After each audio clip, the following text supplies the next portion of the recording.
A broke waitress made one simple hand gesture to a billionaire's mother. What happened next left the entire restaurant in tears and changed her life forever. By the end of this story, you'll understand why sometimes the most powerful words are the ones we never speak out loud. Stay with me because this moment, this one beautiful moment, proves that kindness is a language everyone can understand. Welcome to Voice of Granny. While you are here, please hit the subscribe button and comment your view on the story and where you're watching from. You know, sometimes life puts us in places we never imagined we'd be. And sometimes in those very places, we discover that the smallest acts of kindness can change everything. Let me tell you about a young woman named Grace. Grace was 23 years old, and if you passed her on the street, you probably wouldn't notice her. She had that kind of quiet presence, the kind that blends into the background.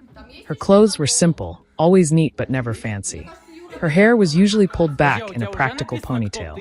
And her eyes, well, her eyes carried stories that most people never bothered to ask about. Grace had just started working at the Grand Pro restaurant, one of those places where everything costs more than most people make in a week. You know the type. Crystal glasses that catch the light just right. White tablecloths so crisp they look like they've never been used. Waiters who move like dancers, carrying plates worth more than rent. It was the kind of place where movie stars celebrated birthdays, where business deals worth millions happened over dessert, where people wore watches that cost more than cars. For Grace, every shift felt like walking on eggshells.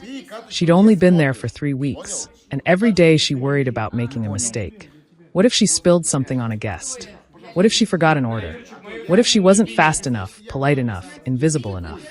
But here's the thing about Grace. She wasn't always this quiet, this careful. There was a time when she laughed louder, dreamed bigger, smiled easier. That was before life taught her some hard lessons. That was before everything changed.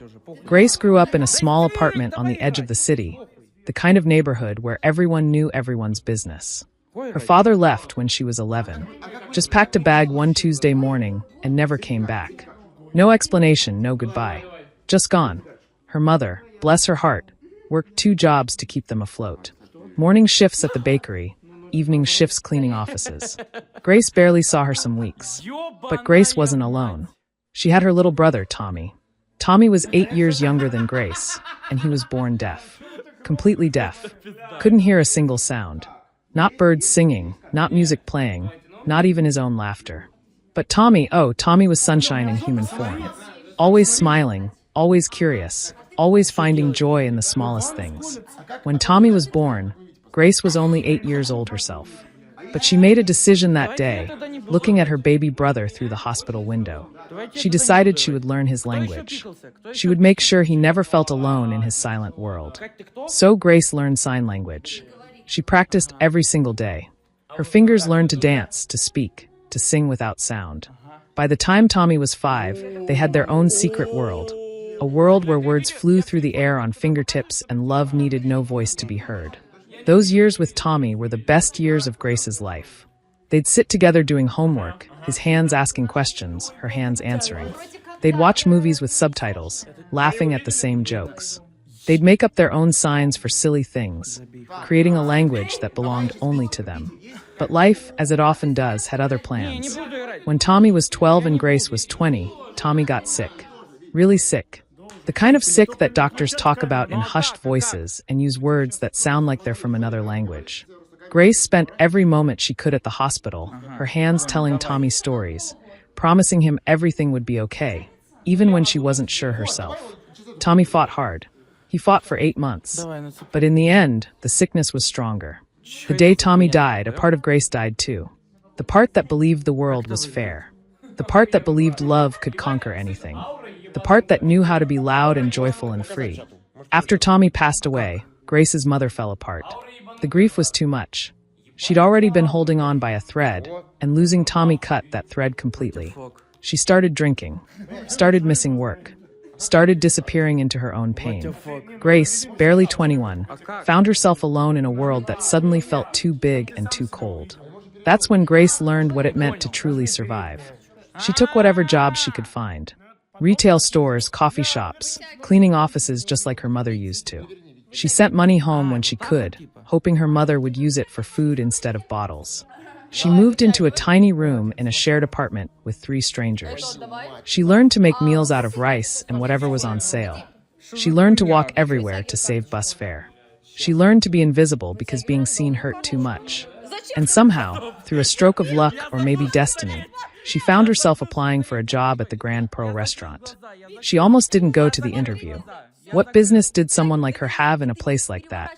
But rent was due, and her savings were gone. And sometimes you do things not because you believe in them, but because you have no other choice. The manager, a stern woman with perfect posture and sharp eyes, looked Grace up and down during the interview. Grace was sure she wouldn't get the job. But then the manager said something unexpected. She said, "You have kind eyes. That matters here more than you'd think." And just like that, Grace became a waitress at the fanciest restaurant she'd ever set foot in.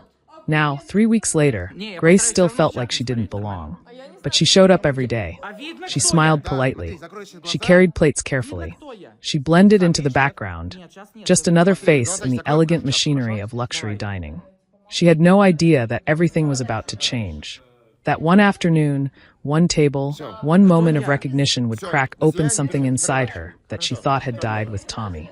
That kindness, even after being buried under grief and hardship, could still bloom in the most unexpected places. It was a Thursday afternoon when Grace's life changed forever. Thursdays at the Grand Pearl were usually quieter than weekends, but still busy enough to keep everyone moving. The lunch rush was winding down, and Grace was refilling water glasses when the manager approached her with that look, the one that meant something important was happening. "Grace," the manager said quietly, "I need you to take table 7. It's a VIP reservation. Real estate developer and his mother. Very important guests. Can you handle it?" Grace's heart immediately started racing. VIP tables were usually given to the senior waiters, the ones who'd been there for years and knew exactly how to handle demanding customers. Why was she being asked? Was this a test? Was she going to mess this up and lose her job? But she nodded, smoothing down her apron with trembling hands. "Yes, ma'am. I can handle it." "Good," the manager said. "They're arriving in 5 minutes. Table 7 is by the window. Make sure everything is perfect." Grace rushed to table 7 and checked everything 3 times. Silverware aligned perfectly. Wine glasses spotless. Napkins folded into elegant triangles. Fresh flowers in the center. Everything had to be exactly right. When the guests arrived, Grace understood why this was considered such an important table. The man who walked in first was tall, maybe in his mid-40s, wearing a suit that probably cost more than Grace made in 6 months. His shoes shined like mirrors. His watch caught the light with every movement. Everything about him screamed wealth and power. This was Julian Rivera, one of the biggest real estate developers in the country. Grace had seen his face in newspapers, always standing in front of some new building or development project, always looking serious and untouchable. But it was the woman with him who really caught Grace's attention. Julian's mother, walking beside him with careful, measured steps. She was probably in her 70s, dressed in a beautiful lavender dress with a pearl necklace. Her silver hair was styled elegantly. She had the kind of face that must have been stunning when she was younger, and even now carried a gentle beauty. But there was something else Grace noticed immediately, something in the way she moved, in the way she held herself, in the way she watched people's lips when they spoke. Julian helped his mother into her chair with practiced ease, the kind of gesture that comes from years of looking after someone you love. As Grace approached the table, her palms sweating, she heard Julian speak to his mother, leaning in close and speaking clearly, deliberately, the way you do when you want to make sure someone can hear you. Grace stepped up to the table, her prepared greeting ready. "Good afternoon, and welcome to the Grand Pearl. My name is Grace, and I'll be taking care of you today. Can I start you off with something to drink?" Julian nodded and was about to speak when his mother turned to look at Grace, smiling politely but not responding. Grace saw Julian lean toward his mother again, repeating the question slowly. That's when Grace noticed it, a small, discreet hearing aid tucked behind the older woman's ear, barely visible beneath her silver hair. Something shifted inside Grace's chest. A recognition, a memory, a feeling she hadn't felt in 2 years. She watched as Julian patiently repeated questions to his mother, watched as his mother tried to read his lips, watched as she smiled and nodded, but clearly struggled to catch every word. Grace saw the slight frustration in the woman's eyes, not at her son, but at the situation. She'd seen that exact same look on Tommy's face 100 times, that feeling of being just slightly outside the conversation, always working twice as hard to keep up with a world that moved too fast. And then Grace saw something else. She saw the careful way Julian ordered for both of them, how he'd glance at his mother to make sure she was comfortable, how he positioned himself so she could see his face clearly. She saw love there, the same kind of love Grace had felt for Tommy, the kind that doesn't need words to exist. Other waiters might not have noticed these small details. They might have just taken the order and moved on, uncomfortable with the extra effort required. But Grace noticed everything, because she'd lived it. Because for 12 years, she'd been the one leaning in close, making sure Tommy could see her hands, making sure he never felt left out or less than. Julian ordered sparkling water for himself and asked what his mother would like. The older woman looked at the menu, then up at her son, trying to read his lips in the restaurant's ambient noise. "What was that, darling?" she asked, her voice having that particular quality of someone who can't quite monitor their own volume. Grace felt her heart squeeze. And before she even realized what she was doing, before she could second-guess herself or worry about breaking protocol, her hands moved. She stepped slightly closer to the table, making sure the older woman could see her clearly. Then Grace raised her hands and signed slowly and clearly. "Would you prefer still water or sparkling water?" The effect was immediate and electric. Julian's mother's eyes went wide, her hand flying to her chest as if Grace's signs had physically touched her heart. Her mouth opened in surprise, and then slowly, tears began to fill her eyes. Time seemed to stop. The entire restaurant, with all its noise and movement, faded into the background. In that moment, there were only two people in the world, Grace and this woman, connected by a language born of love and necessity. The older woman's hands began to move, shaking slightly with emotion. She signed back. "You know sign language?" Grace nodded, her own eyes beginning to sting with tears she'd been holding back for 2 years. She signed. "Yes. My brother was deaf." "Was?" the woman signed, her face full of immediate understanding and sympathy. Grace's hands trembled as she signed. "He passed away 2 years ago." Julian Rivera sat frozen in his chair, watching something he'd never expected to see. His mother, Catherine, was crying. But these weren't tears of sadness or frustration, the kind he'd seen too many times over the years. These were tears of pure joy, of recognition, of feeling suddenly seen in a way she hadn't been in so long. Catherine's hands were moving rapidly now, signing to Grace with growing excitement. "What was your brother's name?" Grace's throat tightened, but she signed back. "Tommy. He was 12 when he died." "I'm so sorry," Catherine signed, her face full of genuine compassion. Then she added, "But he taught you something beautiful. Thank you for using it to speak to me." Grace had to blink back her own tears. Here she was, supposed to be taking an order, supposed to be professional and efficient and invisible. Instead, she was having the first real conversation in sign language she'd had since Tommy died. And it felt like coming home after being lost for years. Julian finally found his voice. "Excuse me," he said, his voice rough with emotion he was clearly trying to control. "You know sign language?" Grace turned to him, suddenly remembering where she was, what she was supposed to be doing. "Yes, sir. I'm sorry, I should have just taken your order. I didn't mean to." "No," Julian interrupted, shaking his head. "Please don't apologize. You have no idea. Nobody has ever." He stopped, seeming to struggle with words. This man who commanded boardrooms and negotiated million-dollar deals. "Nobody has ever done that for my mother before. Not in a restaurant. Not anywhere outside of home." Catherine reached out and gently touched Grace's hand, then signed. "Please, can you stay and talk with us? Just for a moment." Grace glanced around nervously. The manager was watching from across the room, probably wondering why she was taking so long at one table. Other tables needed attention. She had a job to do. But when she looked back at Catherine's hopeful face, at Julian's grateful expression, she couldn't say no. "Let me take your order first," Grace signed to Catherine directly. "And then I can talk while you wait for your food." Catherine's face lit up like sunrise. She signed back. "You choose for me. Whatever you think is good. I trust you." Grace took their order, making sure to sign everything to Catherine, explaining each dish, asking about dietary restrictions, treating her not as someone to work around, but as the guest she was. And Catherine responded with such enthusiasm, such joy, asking questions about the food, making jokes, her hands dancing through the air with the kind of freedom that comes from finally being understood. As Grace put in their order and returned to the table, Catherine immediately began signing again. "How old are you, dear?" 23, Grace signed back. "So young to have experienced such loss," Catherine signed, her eyes sad. "Tell me about Tommy." And Grace did. Standing there in the middle of the Grand Pearl restaurant, supposed to be working, supposed to be invisible, Grace told a stranger about her brother. She told Catherine about how Tommy loved dinosaurs, how he'd collect toy dinosaurs and line them up by size. She told her about how Tommy would laugh silently, his whole body shaking with joy. She told her about the secret signs they'd invented, the ones that were just theirs. She told her about Tommy's last days, how she'd signed stories to him in the hospital, how the last thing she'd signed to him was, "I love you," and how he'd signed it back with weak, trembling hands. Catherine cried as Grace signed, and Julian sat watching both of them, his own eyes red.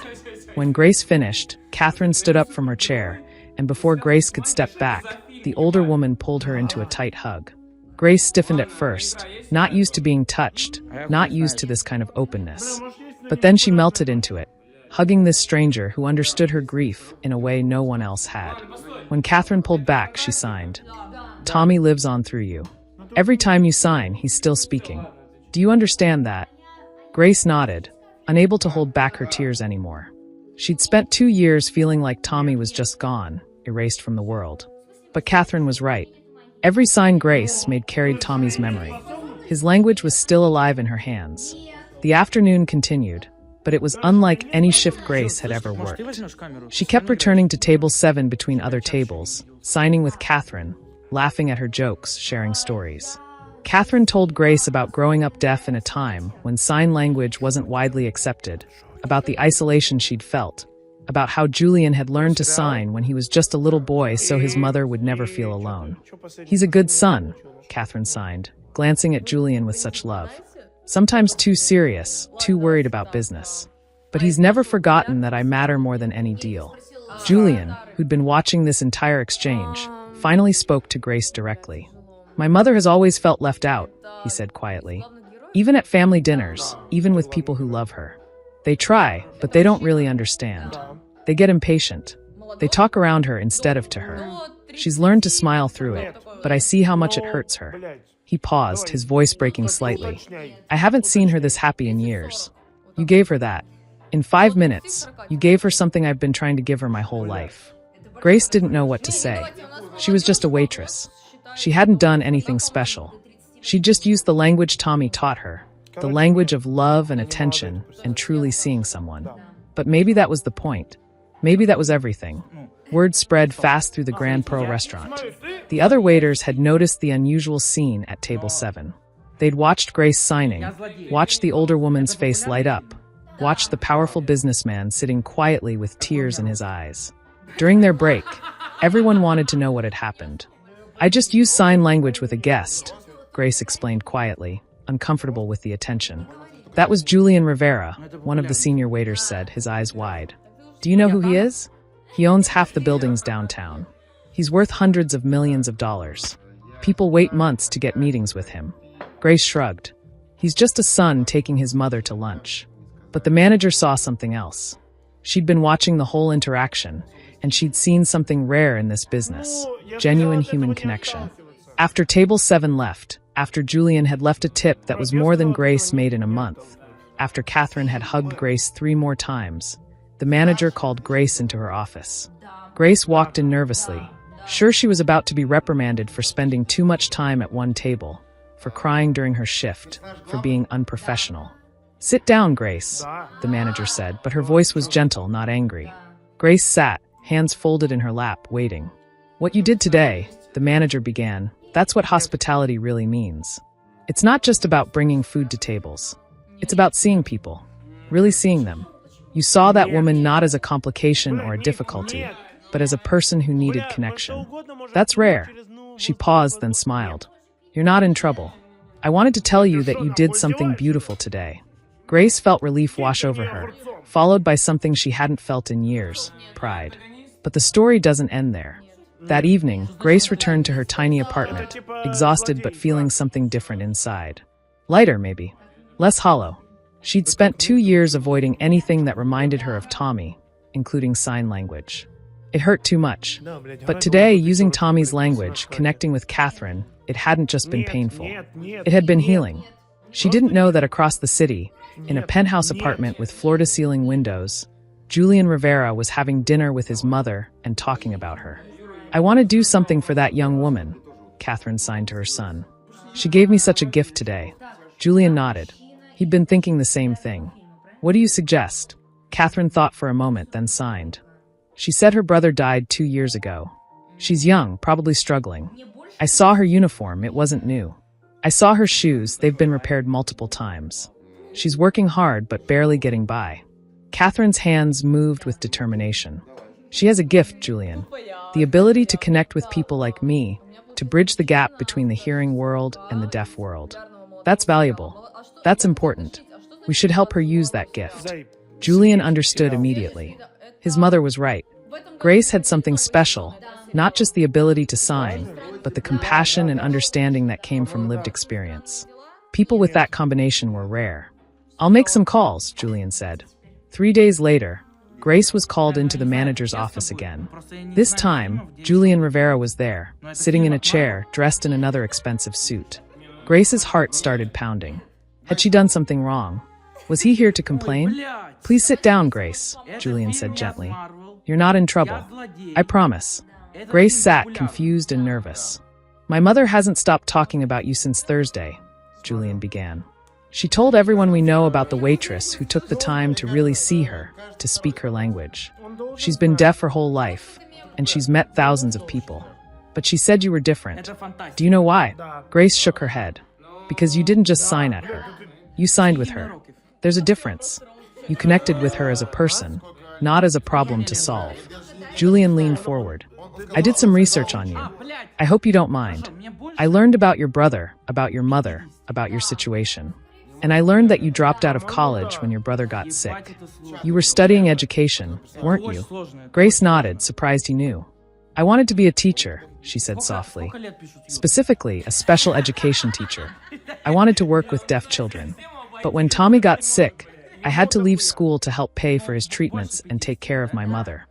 What if you could go back?" Julian asked. "What if you could finish your degree?" Grace almost laughed, but it came out bitter. "That's impossible. I can barely afford rent. College costs tens of thousands of dollars. I'd need scholarships, financial aid, and even then, I'd have to work full-time. There's no way." "What if there was a way?" Julian pulled out an envelope from his jacket pocket. "My mother and I have a foundation. We fund education for young people who have experienced hardship, but show exceptional character and potential. We'd like to offer you a full scholarship to finish your degree in special education. Tuition, books, living expenses, everything covered. You could focus entirely on your studies." Grace stared at him, unable to process what she was hearing. "I don't understand. Why would you do this?" "Because you gave my mother something priceless," Julian said simply. "You gave her dignity. You gave her joy. You gave her 2 hours where she didn't feel like a burden or an afterthought. And you did it without expecting anything in return. That kind of character is worth investing in." Grace's hands started shaking. "I can't accept this. It's too much. I'm nobody. I'm just—" "You're not nobody," Julian interrupted firmly. "You're exactly the kind of person who should be teaching. You understand what it means to be different, to struggle, to feel invisible. That makes you valuable. That makes you necessary." Grace couldn't sleep that night. The envelope sat on her tiny desk, unopened, like it might disappear if she looked away too long. A full scholarship, a chance to finish college, a chance to become the teacher she'd always dreamed of being. It felt impossible, like a dream she was afraid to believe in, because believing made it hurt more when it turned out to be untrue. But the next morning, the envelope was still there. And when she opened it, everything inside was real. Acceptance letters, financial documents, a personal note from Catherine, written in English but also accompanied by photos of her signing. "Use Tommy's gift to help other children. Make sure they never feel alone the way I sometimes have. You have that power now. Don't waste it." Grace sat on her bed and cried. Not sad tears this time. These were different. These were tears of hope, of possibility, of feeling like maybe, just maybe, all the pain and struggle had been leading somewhere after all. Within a month, Grace enrolled back in college. She kept working part-time at the Grand Pearl, but now her shifts were planned around her classes. She studied special education with a focus on deaf education, and everything she learned felt personal, felt important, felt like honoring Tommy's memory in a way that mattered. Catherine became something like a grandmother to Grace. They met for lunch once a month, always at the Grand Pearl, always at table 7. They'd spend hours signing together, talking about everything and nothing. Catherine shared stories about growing up deaf in the 1950s and 60s, before sign language was widely accepted, before accommodations were common. Grace shared her dreams about opening a school one day, a place where deaf children could learn in their own language without feeling less than. "You'll do it," Catherine signed confidently. "I know you will." Julian, for his part, stayed quietly in the background. But Grace noticed small things. Textbooks she needed would mysteriously appear at the restaurant, already paid for. When her apartment's heating broke in winter, it was fixed within hours through a maintenance company owned by Julian's development firm. He never made a big deal about any of it. He just made sure Grace could focus on what mattered. 2 years later, Grace graduated at the top of her class. Catherine and Julian were there in the audience, signing applause when Grace walked across the stage to receive her diploma. Grace's mother was there too, sober for 6 months now, crying proud tears. Grace had helped her get into treatment, using some of the living expense money from her scholarship. Healing, Grace had learned, often happened in circles, not straight lines. Grace got a job at a school for deaf children across the city. On her first day, walking into a classroom full of young students who communicated with their hands instead of their voices, Grace felt Tommy's presence so strongly it almost knocked her over. This was what he would have wanted. This was how his life, as short as it was, could mean something beyond his death. She became known as one of the best teachers at the school, not because she was the most technically skilled, but because she understood her students in a way textbooks couldn't teach. She understood what it felt like to be on the outside. She understood the frustration of a world not built for you. She understood the joy of finding someone who truly sees you. Years passed. Grace saved money and eventually helped open a community center that offered free sign language classes to hearing families with deaf children. She wanted to make sure no child ever felt as isolated as Tommy had sometimes felt, and no family ever struggled as much as hers had to communicate with each other. Catherine volunteered at the center every week, teaching classes to parents and grandparents who were learning to sign. At 78 years old, she'd found a new purpose, helping others navigate the world she'd lived in her entire life. One evening, after a particularly good class where a father successfully signed his first full conversation with his deaf daughter, Catherine and Grace sat together in the empty center, drinking tea. "Do you ever think about that day?" Catherine signed. "The day we met?" Grace nodded. "All the time. It changed everything." "No," Catherine signed, shaking her head with a smile. "You changed everything. I was just lucky enough to be sitting at table 7. Grace smiled back. "We were both lucky. Sometimes I think Tommy sent you to me. Like he knew I needed a reason to remember that his life mattered, that our language mattered, that everything we shared wasn't just gone." "It was never gone," Catherine signed. "Love doesn't disappear, Grace.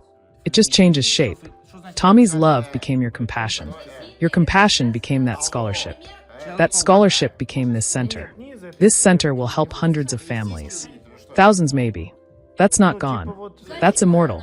Grace felt tears on her cheeks, but she was smiling. Catherine was right. Tommy hadn't just died and left nothing behind. He'd left Grace. He'd left their shared language. He'd left the ability to see people like Catherine and understand their world. He'd left a ripple that kept spreading outward, touching lives he'd never meet, helping people he'd never know. That night, walking home under streetlights, Grace thought about how one afternoon, one gesture, one moment of choosing to see someone fully had changed the trajectory of her entire life. She thought about how easily she could have just taken Catherine's order without signing, how she could have stayed invisible and safe and separate. She thought about how close she'd come to keeping Tommy's language locked away forever because it hurt too much to use it. But pain, Grace had learned, wasn't something to avoid. It was something to move through, to transform, to use as fuel for something better. Her pain had become her purpose.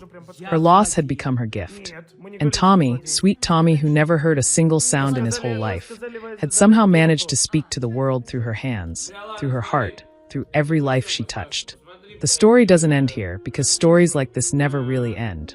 They just keep rippling outward, wave after wave, touching shores we'll never see, changing lives in ways we'll never fully know.